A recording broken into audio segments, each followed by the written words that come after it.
मनोज जी, लग रहा है कि पूरी कैबिनेट ही अब मुश्किल में है आपकी, जिस तरीके से अरविंद केजरीवाल ने अब नाम लिया है आतिशी और सौरभ का। मनोज जी सुन पा रहे हैं?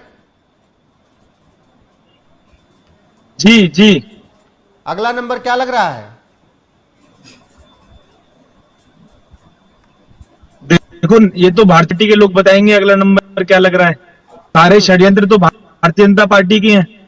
इन्हीं की ईडी द्वारा तथाकथित शराब घोटाला जो इन्हें बनाया, शराब घोटाला, उसकी छानबीन ईडी नहीं कर रही, भारतीय जनता पार्टी। उन्हें सबसे पहले पता होता है कौन गिरफ्तार होगा, कौन नहीं होगा, किसकी चीजें जाएंगी। तो अगला नंबर तो मेरे को लगता है कि मृत्युंजय शर्मा जी ज्यादा अच्छा बता पाएंगे। मृत्युंजय जी, आप लोग ही डिसाइड कर रहे हैं, बाकी आम रही आदमी पार्टी वाले कह रहे कानूनी हैं। लड़ाई की अपनी पार्टी पूरी मजबूती के साथ लड़ाई संवैधानिक तरीके से लड़ेगी। हाँ। और हमें पूरा यकीन है कि केजरीवाल जी और हमारे नेताओं पर जितने भी ये झूठे आरोप लगाए जा रहे हैं वो पाक साफ बरी होंगे। मृत्युंजय शर्मा जी, झूठे आरोप लग रहे हैं और ऐसा कहना है आम आदमी पार्टी की तरफ से कि आप लोग ही तय कर रहे हैं अगला नंबर किसका है, हालांकि केजरीवाल साहब ने नाम लिया है आतिशी और सौरभ का। रोहित जी, मेरे ख्याल से हम सभी को बहुत अच्छे से ज्ञात है कि ये आरोप कितने झूठे और कितने सच्चे हैं। आरोप अगर झूठे होते तो इनके जो मुख्यमंत्री हैं वो नौ समन इग्नोर नहीं करते ईडी का, वो पहले ही समन में जाके बहुत शालीनता से सारे सवालों का जवाब दे देते और इस पूरा इतने दिन जो ये पूरी खेल चल रही है इसे आराम से बरी होकर वो दिल्ली चलाते रहते। उनको पता था कि एक बार भी अगर मैं पूछताछ में गया, पहली बार ही, तो मेरे सारे धागे खुलने शुरू हो जाएंगे मेरे घोटाले के। उनका पहला पूछताछ हुआ और ईडी के पास एनफ एविडेंस आ गया उनको गिरफ्तार करने का।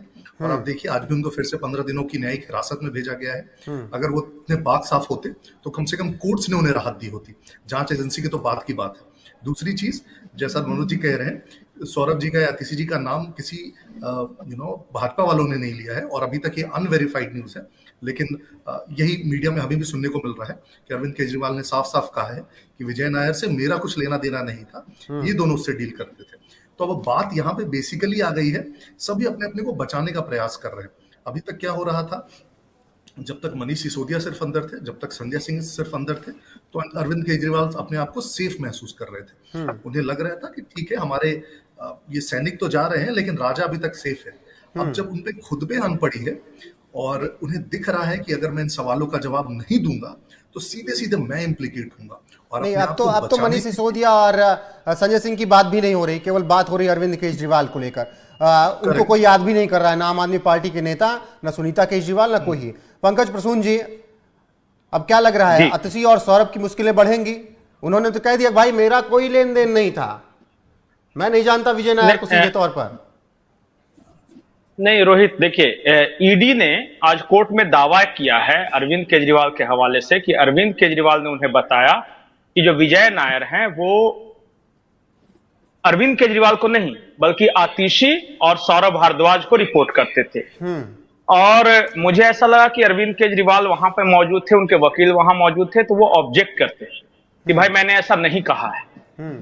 लेकिन अरविंद केजरीवाल या उनके वकील ने कोई ऑब्जेक्शन नहीं किया। इसका मतलब कि मौन सहमति थी केजरीवाल जी की और उनके वकील की, जो ईडी दावा कर रही थी कोर्ट में। ठीक।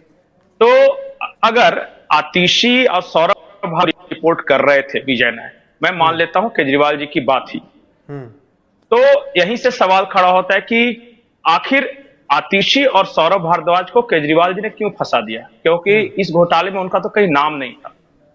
लेकिन केजरीवाल जी ने आतिशी और सौरभ भारद्वाज का नाम लिया तो क्यों लिया, और क्या वो सच बोल रहे हैं? अब ये तो मनोज जी बताएंगे कि केजरीवाल जी सच बोल रहे हैं या नहीं बोल रहे हैं। क्या सचमुच विजय नायर रिपोर्ट करते थे आतिशी और सौरभ भारद्वाज को या नहीं करते थे? क्योंकि आम आदमी पार्टी के लोग ही बेहतर जानते हैं ना कि विजय नायर किसको रिपोर्ट करता था। बिल्कुल मनोज जी, दूसरी बात जो महत्वपूर्ण बात है, आम आदमी पार्टी के ही एक नेता है कैलाश गहलोत जी, और जब ईडी से पूछताछ के बाद वो बाहर आए तो उन्होंने मीडिया से बातचीत के दौरान ये कहा कि विजय नायर को सरकारी बंगला अलॉट करने की सिफारिश हुई थी। ये भी किसी दूसरे ने नहीं कहा, ये भी आम आदमी पार्टी के परिवहन मंत्री और काफी मैच्योर आदमी है, गंभीर व्यक्ति हैं वो। पहली बार समन हुआ, वो गए ईडी के सामने, पूछताछ में सहयोग किया। ईडी भी कह रही है कि सहयोग किया, कैलाश गहलोत भी कह रहे हैं कि हमने सहयोग किया। अगर कैलाश गहलोत सहयोग कर रहे हैं तो फिर अरविंद केजरीवाल सहयोग क्यों नहीं कर रहे? आखिर अगर पहले समन के बाद कैलाश गहलोत जा रहे हैं वहां पे और पूछताछ में हर तरह के सवालों का जवाब दे रहे हैं, तो 9 समन को अवॉइड क्यों कर रहे हैं? वो मोबाइल का पासवर्ड क्यों नहीं बता रहे हैं? आखिर जो ईडी ने दावा किया है कि इस पूरे केस से रिलेटेड हुए 13 मोबाइल फोन डिस्ट्रॉय किए गए, तो आखिर क्यों डिस्ट्रॉय किए गए? ये सारे सवाल भी आम आदमी पार्टी की ओर से ही उठाए जा रहे हैं, जवाब भी आम आदमी पार्टी को ही देना है।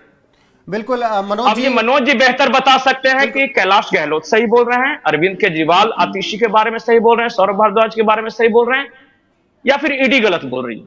मनोज जी सुन पा रहे हैं? जवाब दीजिएगा इसका। मनोज जी आवाज मिल रही है? मनोज जी सुन पा रहे हैं? रोहित एक चीज और मनोज जी की आवाज जब तक मिलाएं आप ऑडियो उनके साथ। एक चीज और मैं जानकारी दे दूं कि तिहाड़ जेल के सेल नंबर 2 में ये अरविंद केजरीवाल को लाया गया है और हफ्ते में सिर्फ 9 लोगों से इन्हें मुलाकात की इजाजत दी गई है। माने 3-3 की संख्या में एक दिन में 3 ही आदमी मुलाकात कर सकते हैं। तो बस ये सिर्फ न्यूज है, इंफॉर्मेशन। दोनों मोबाइल डिस्ट्रॉय करने की बात तो मैं पंकज भाई से सुन रहा हूं, बाकी रही सहयोग की बात। नहीं मनोज जी आवाज ब्रेक हो रही है, आवाज आपकी कट रही है। लेकिन अगर पंकज जी ये थोड़ा समझने की कोशिश करें कि कहीं ऐसा तो नहीं है कि आतिशी और सौरभ रास्ते में आ रहे थे भाई?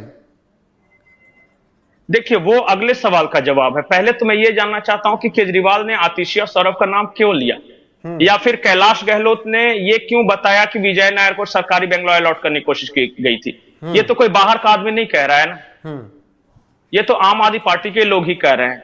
मैं इंतजार करूंगा कि ऑडियो सही हो जाए मनोज जी का और वो इस बात को जवाब दे। मनोज जी आवाज मिल रही है मेरी आपको? मनोज जी आवाज मिल रही है? एक बार फिर से कनेक्ट कीजिएगा सत्य मैंने फोन करके। नहीं, ये जो मोबाइल को डिस्ट्रॉय करने की बात है ना, ईडी ने दावा किया है।